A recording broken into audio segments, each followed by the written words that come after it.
Welcome everybody to the second, or I guess technically first episode of TikTok, since the last one was a pilot. Today I have my friend Beny here, and he's going to be talking to us about PCIO, and it is essentially an online system where you can recreate board games and things of that nature. Sounds a little confusing? Don't worry, it's no big deal. We're going to figure out exactly how this works, and first let me just start with saying thanks for being on the show, Beny. It's weird calling it a show, but... Happy to be here. Sweet. So I'm just gonna take us right into it.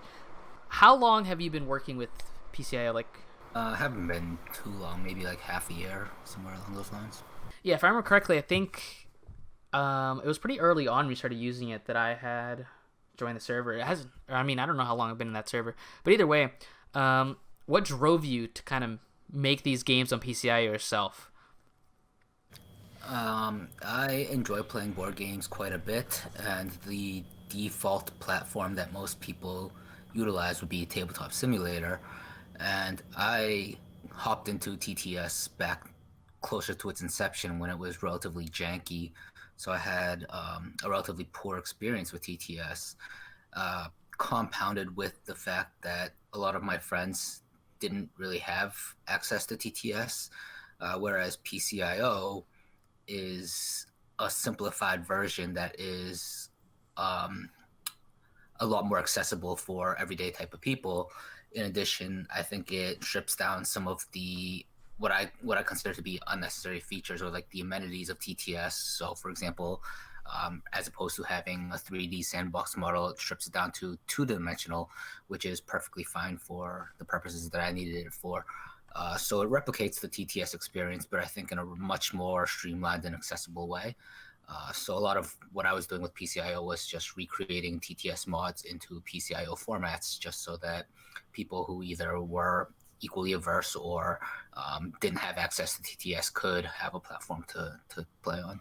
No, yeah, that's awesome. I know that when I've been doing my weekly game nights, it's hard to make sure that everybody has something that you can all play if it relies on Steam or on Tabletop Simulator. And so I'm really grateful that, besides some things on PCIO, and you've shared some of those PCIO files with me, but there's websites, right? Like the one where where you can play Love Letter, or Avalon, that one we use a lot. And it's just like a website which can be accessed via mobile. It even has like certain tooltips and features just for mobile. So I think it's really cool that we can still enjoy these games, especially in these dark times, without needing to invest too much into it. So I know that, or I think you've been playing a little bit more of Tabletop Simulator nowadays. Do you feel like your feelings have changed since then, or do you feel like overall you still prefer PCIO?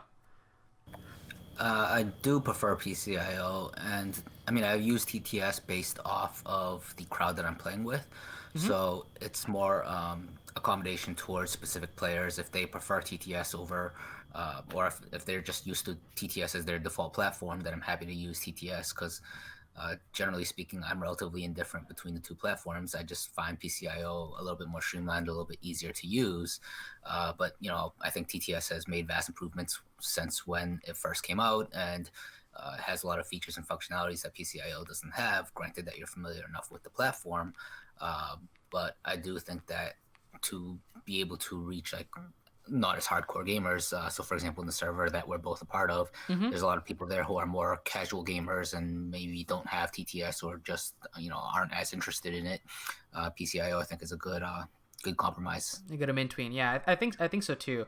And I wanted to briefly touch on that there's certain creative element too with it, right? Because I know that you try really hard to replicate the board games from their physical versions to the PCIO, or even maybe the digital versions. But there's been a few times too where you've been able to do really neat things. I know that one time I remember was when we were playing, is it Evolution, right? I think that's the full name of it. And it had the climate change, and you got the different species and everything. And I thought that you found this really elegant way of keeping track of scores by just placing the tokens in an area, and then you just click on a image that was over it, and in PCIO terms, that essentially puts everything on top of it under it, right? Like the thing that's in focus goes to the top, and I thought that was really neat, right? And although that's it's something that only works in the online format, I think that with PCIO you can implement your own kind of like you said, streamlined ways of dealing with like what would have been a mess in physical components and stuff like that too. Well, in the physical version of evolution, what you have is you have a score bag, and when you score in evolution, you put your food tokens in the bag to keep it secret both from yourself as well as from everybody else. So we replicated the experience of having a bag by having a secret area in PCIO, such that when you put your tokens there, you are able to kind of cover them up. So it basically imitates the functionality of a bag in real terms. And there's a lot of like small, like, I guess, hacks, so to speak, where Mm-hmm. they're not initially intended features of PCIO, but you can. It's a flexible enough program where you can force fit a lot of different janky solutions to replicate real world experiences. So whether it's replicating a bag or replicating other mechanisms of various board games, there's, I guess, indirect, inelegant ways that you can do it, but like if you play around with the system enough, you can really see the depth of how varied the platform can be with regards to just different things that it can accomplish. That's really cool. So actually, I wanted to ask, how did you come across PCIO? Like, had you seen it in a YouTube video? Were you just looking for an alternative and you found one? We have a small group of friends that often played. So it's like me, Machop, Yuzu, and a couple of other people that we often just played like various different online games, whether it's net games, whether it's like the crypto. And we were just looking for different platforms that we could implement some of the different games that we were interested in playing. So, I mean, for a long time, we just forced workarounds. So we got into the crypto relatively early, as an example. And when we first started playing the crypto, there were no online decrypto platforms at all. So like NetGames wasn't online, Decrypt.io wasn't online, nothing was built yet. So we were literally just playing through Google Sheets, just through a spreadsheet that I had made. Wow. And I mean, it was obviously an inelegant solution, but it Mm-hmm. was sufficient for kind of the purposes that we needed it for. So based off of that history, as we want to expand into, I guess, other games or more elegant solutions, we realized that, like, especially during the start of COVID, when quarantine started cracking down, a lot of people just as like side hobbies or for passion projects started building their own remote play systems, so to speak. And I think that's kind of the time that PCIO sprung up as well. So that's the time that you'll see all these new platforms with regards to net games, with regards to online the crypto, with regards to various different more accessible website platforms to replicate board game experiences started coming out. That's the same time that PCIO came out, and it just gave us an alternative avenue from playing through Google Sheets or playing through other means that we had done so in the past. And I found that PCIO was, again, a flexible enough system to accommodate most of what we needed it to do. That's pretty cool. Where so since you said they all came out at the same time, and you kind of stuck with PCIO for this length, is PCIO, I guess, your go-to? Or were there any other alternatives that you kind of saw and weren't really into? Was it just PCIO? Even now, still, I know that a few days ago I'd come in and you guys were playing on a similar but different website. So can you tell us a little about the alternatives, if there are any? Yeah, so the similar website is one that was branched off of the PCIO community. So I'm in a number of different discords, just small gaming communities, and one of them is somewhat like incepted based off of PCIO, but a small group of Germans actually wanted to replicate the PCIO experience, but there were some key qualms that they had against PCIO. The biggest one was that PCIO is not open sourced, and these guys had developed a number of third-party tools to better, I guess, create games more efficiently within PCIO, and they didn't like the thought that at any given point in time, this one guy who owns PCIO could just shut it down, and everything else that they had built would be completely lost forever. Makes sense. Um, so they want to create an open source clone of PCIO, but at the same time, improve upon some of the different features that PCIO failed to offer at that point in time. So, for example, being able to rotate cards was a function that wasn't available in PCIO at that time. Wow. Being able to create customized tokens, being able to create hexagonal tiles, which is very common in a number of different board games. Being able to create transparent card holders, like there's small nitpicks here and there that while PCIO is I mentioned earlier, it's flexible enough if you know how to hack it that you can create inelegant solutions to anything that you want to do. But again, the solutions are going to be very inelegant and kind of force fitted to the given situation. So, for example, when you brought up evolution, Mm-hmm. there's no bag functionality in PCIO, so we replicated the bag experience by creating a card holder and using a card to cover up the food tokens or the score tokens that you would get or you would put into a bag in a physical game. Whereas virtual tabletop, which is the clone that they are trying to develop, takes into account a lot of the issues that PCIO game developers had encountered when they were creating their games and trying to create more elegant, direct solutions for those problems. That said, one thing that I really like about PCIO is its high level of accessibility for everyday type of people. So you don't need to be a coder, you don't need to be super tech savvy to be able to use PCIO to be able to even create games in PCIO. Um, at best, like if you want to create some more streamlined scripting and whatnot, you might need to know a little bit of basic JavaScript. But aside from that, everything else is very intuitive and very straightforward in the PCIO platform. The virtual tabletop platform, the website is virtualtabletop.io that they're creating is a little bit more complicated. You need to be a little bit more tech savvy to do it. It requires a lot more coding and it's a lot less of a hand holding user interface or user experience. So that's one of the reasons why I still gravitate towards PCIO. But there are other alternatives out there, like ScreenTop.gg is a good example. There's somebody else who made one called Yet Another Tabletop Experience. So if you search around, there are like 4 or 5 different guys who are creating relatively similar platforms.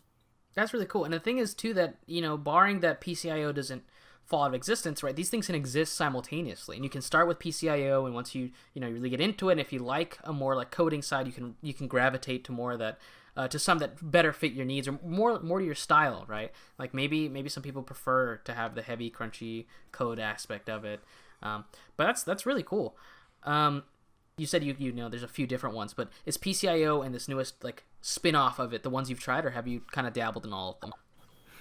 I mean, I've looked at Screen Talk. So there's several key criteria that I was looking for when I was looking for a platform that I want to use. The first one was I want to be easily accessible. So that means you just share a URL to your friends and they can just access it without registration, without creating an account, nothing like that. So it's similar to net games in which you just send them a room code and they're able to join. They don't need to sign up or anything. So that's criteria number one. The second criteria is that I want to be very easy to use. I didn't want something that was very bloated. I didn't want something that was very complicated.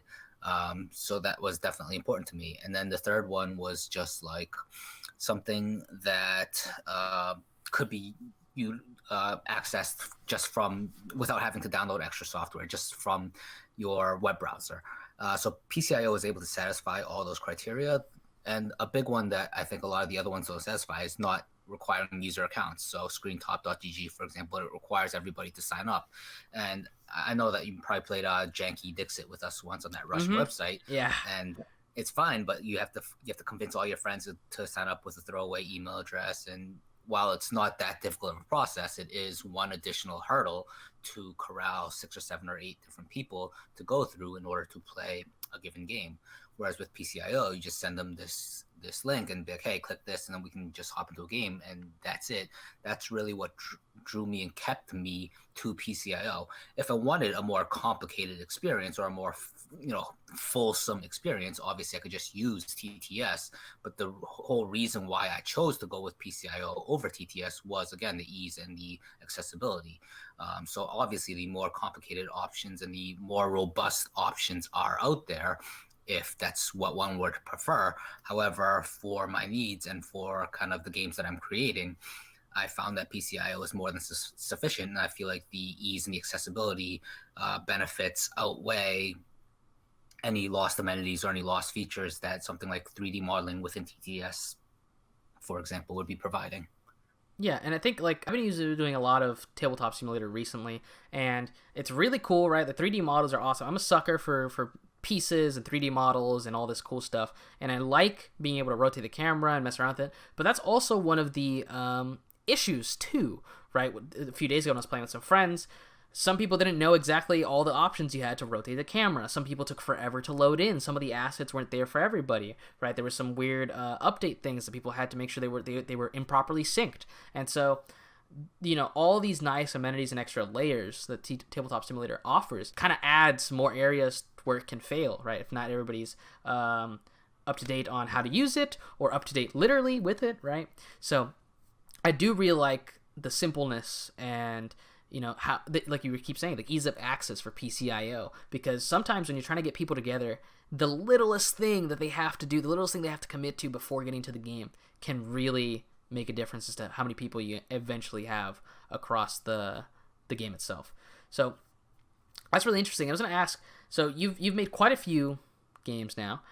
Do you have one that, as you were making it, it was one that you thought was really fun? And well, in general, I'll start with this first. How do you feel about actually making the games in PCI and things like that? Is that something that you enjoy? Do you think it's like a little puzzle or something like that?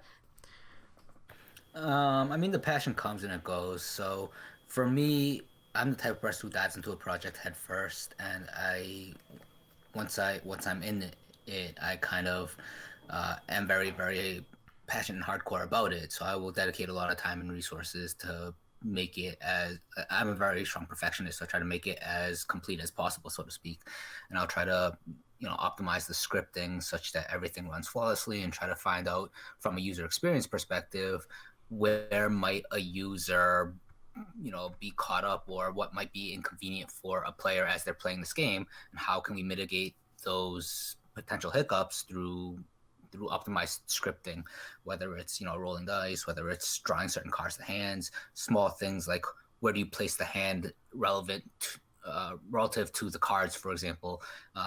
Like these are small things that you wouldn't think that you would need to think of, but they do play a major part as you are building out the PCIO. So if you have the hand in the bottom left versus in the bottom right, something as minute as that could have a major impact on the player experience as they're playing the game.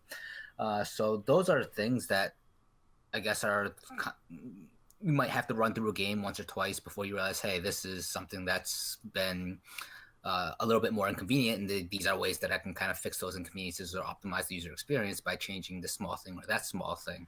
But that said, like for me, the fun isn't in creating PCIO games. Like that's kind of work, so to speak, in the sense Uh-huh. that it's difficult, it's tedious, and it's somewhat of a hassle. But the fun is in discovering a new game that that. So, for example, I play a lot of games with Machop, and I know the type of games that me and Machop both enjoy. So a lot of the fun for me is discovering these new games that I know have these specific mechanics, and knowing that because of this game employs like a combination of deck building plus worker placement plus this and plus that, that it'll ultimately be a game that would be very enjoyable for us and could provide a lot of replayability. And being able to find and discover those games and then building them out, I think that's kind of what drives my excitement with the creation process. That's really cool. Yeah, because I always wondered. I always looked, and back when I told you forever ago, and I might still one day say that I wanted to myself mess with PCIO and try to make some games that I wanted to play and be able to transfer them to a very easy to use and to join medium. But it's honestly a little daunting just playing with the settings a little bit and having to realize how much isn't there initially when you start with a blank sheet.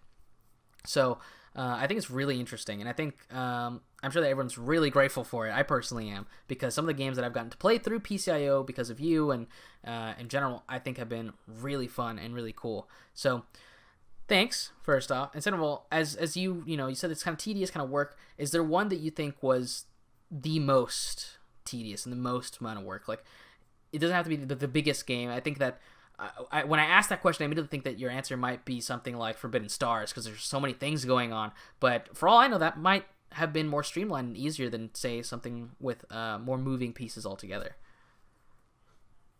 I think my experience with PCIO evolved as I got more familiar with creating games. So a lot of the earlier games that I had created, so for example like Tortuga or something along those lines, They're a lot more simple and straightforward in the sense that they employ maybe a very simple board, maybe very simple game pieces, and a deck of cards, and that's it. So there's not a ton of scripting, there's not a ton of optimization, there's not like really pretty background images or anything like that. However, as I got more familiar with the platform and the creation process, I also developed skills like Photoshop, for example. I've never really been a huge Photoshop user, but I've learned through the PCIO community and through online tutorials that they have made how to do very basic Photoshop functions so I can create art assets or background images for games that I'm creating. So I would just say that there's not any particular game that strikes me as the most difficult or most cumbersome to make. I would just say that as I learned more about the platform, the games that I made later in my career, so to speak, employed additional functionalities, additional features, maybe additional details that some of the earlier games that I created didn't necessarily have. That's a combination of just a combination of growing your skills in addition to being more familiar with the platform, growing experience with the platform. And as you learn to be able to do more, you naturally incorporate more features and more functionalities in your game, and the games themselves naturally get more convoluted and a little bit more complex.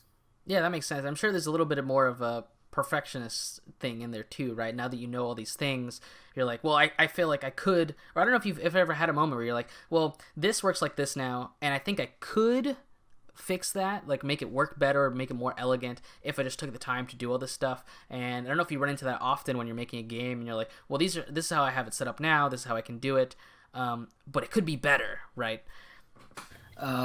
In the moment, I would say I have hadn't run into that in the sense that I already know the limitations of the engine and of the platform, so I know how to make everything the best possible, as it possibly could be.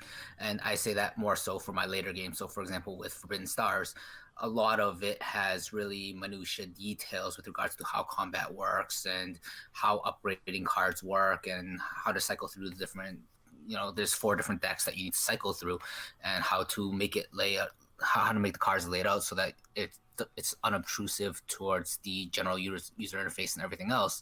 So these are all details that I thought of in my mind as I was creating the game, and as we play through it and iterate through different play tests, we find kind of again what the hiccups and what the hurdles are from a user experience perspective, and how to best optimize that through scripting or through board layout or anything else.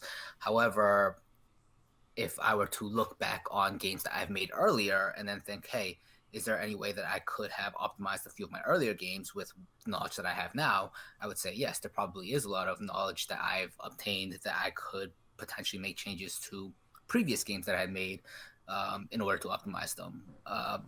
Part of the reason that I haven't done that yet is part laziness. Part of that is because cult of the new, so to speak, in the sense that we've been more focused on newer games that I've made, and as you make newer games, the older ones kind of fall by the wayside. So we haven't really revisited a lot of the old games in quite a while.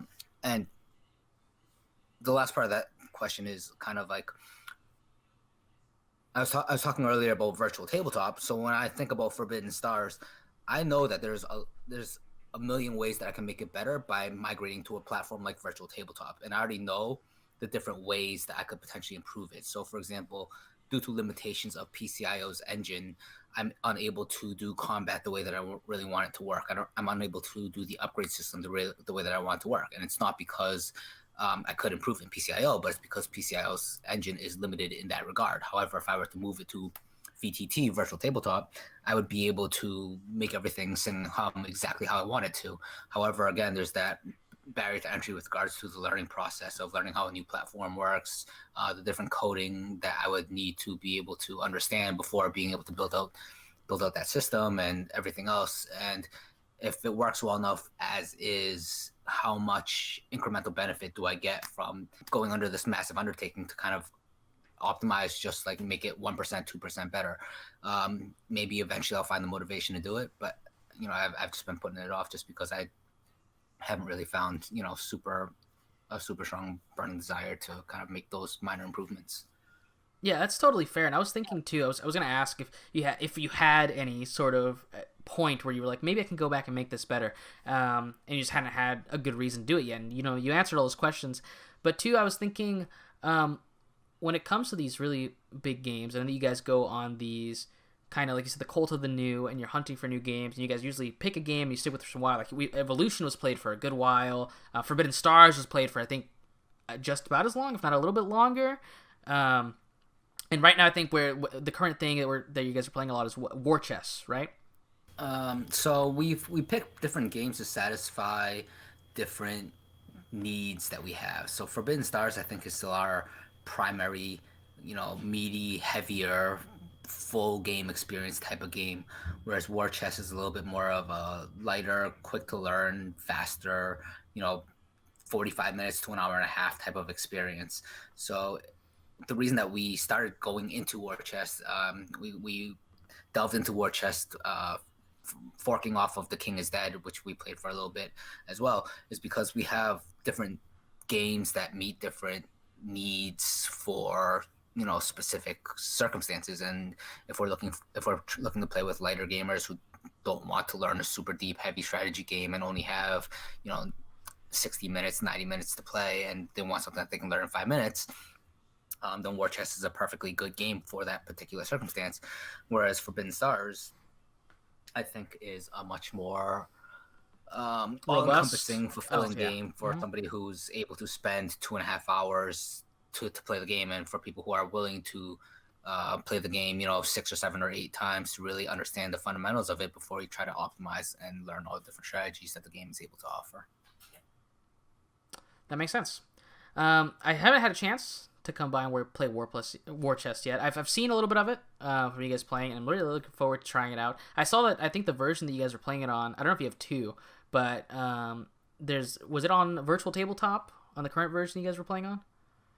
Yes, we played it on both. Machop really doesn't like Virtual Tabletop, so we've been migrating back and forth, but now I think we're more leaning towards PCIO over VTT at the current moment. Okay.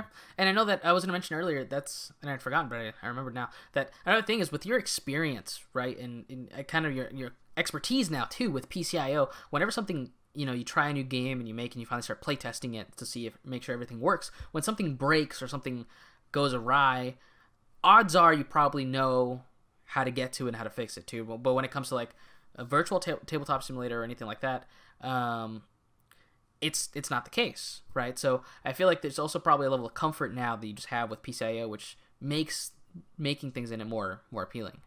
No? I mean, with Virtual Tabletop, it's the same as learning any new platform or learning any new system. It's just you have to go through that steep initial learning curve, and I haven't had the motivation yet to go through that learning curve in order to build VTT games. If I ever do develop that motivation, I'm sure I can create more wholesome, more fulsome, more robust games. Like I said, there are a number of improvements to Forbidden Stars that I knew that I could implement on VTT if I knew how to use the system. However, I just had never developed that desire to, sit down for 5 or 6 hours to learn how to, code all the different things that I need to code there. However, like I said, I'm very close to that community. I was there from day one when they started building out this platform, and I gave them a lot of feedback with regards to, features and functionalities that a PCIO clone that would be valuable. But that said, if PCIO currently does everything that I want it to do, the small incremental benefits that I'm getting from migrating to Virtual Tabletop isn't, to me, worth the incremental cost of going through that 5 or 6 hour initial learning curve. And again, it's simply a barrier to entry. So once you get through that initial hump, then obviously it's going to be no problem. However, I personally just haven't had the motivation to tackle that initial hump as of yet. That makes sense. I think that's totally fair too, right? Like if it's like you said, the incremental changes would be percents, right? A few percents at best, of improvement. And right now you guys are having really good times and a lot of fun playing through PCIO, and it's worked, and you found solutions and you've kind of figured out how you want to play through it. So I can definitely understand the hesitation, and I can more understand the lack of motivation to do something. So before we wrap up here, I was just going to ask, is there any advice or hard-learned lessons that you want to share with any of those who, are thinking about, man, how do I get these board games that I love into the hands of people really accessibly, really easily, and at the click of a button instead of having to, spend $20 or have them come over or anything like that? I mean, there's a ton of communities out there. You just need to, you know, go out, reach out to people, find the right communities, and I'm sure there's communities for anything that you want to do. So like there's a virtual tabletop community, there's a small PCIO community, and for the individual board games themselves, there's definitely, you know, Forbidden Stars community, a Root community, whatever board game you'd like to play. There's a TTS club, which is the biggest TTS community. So you don't even need to do the work yourself. There's a lot of people out there who are willing to do the work if you just want to find people to play with, or you could ask for help in terms of developing games that you personally want to play. I mean, the only reason that I took on the initiative of developing a lot of these PCIO games was because I wanted to play with our specific group, and you know, I want to play with my friends who for me, playing games is more of a social experience where you're enjoying the people that you're playing with more so than you're enjoying the game itself. However, if what you're looking for is more so that, you know, wide variety of different board games that you could have access to, and just the variety of just like different platforms and whatnot, just search for different communities, and I'm sure that you can find uh, any game online that you could potentially fathom want to play. Yeah, makes sense. So you heard it here. If you're interested in this stuff, just take a chance to look up some communities, join some discords, make some messages, reach out to people, and odds are you'll find, if and not what you're looking for, at least a good lead on how to start. So that's going to be pretty much it. Thank you again, Beny, for taking some time out of your day to sit here and enlighten us on PCIO. I thought it was more in depth, right, than I figured this could even go, right, with the fact of all these clones spawning and all these different communities, and the fact that, you know, these are people doing things globally for their love of board games and social interaction and stuff like that. So that was really cool to hear. Absolutely. Thanks for taking the time to chat, Rip. No problem. All right, we're gonna wrap it up here. Thank you guys all for being here. If you tried out PCIO, or you know you're going to now, let us know. We'll catch you with the next one very soon. Thanks again.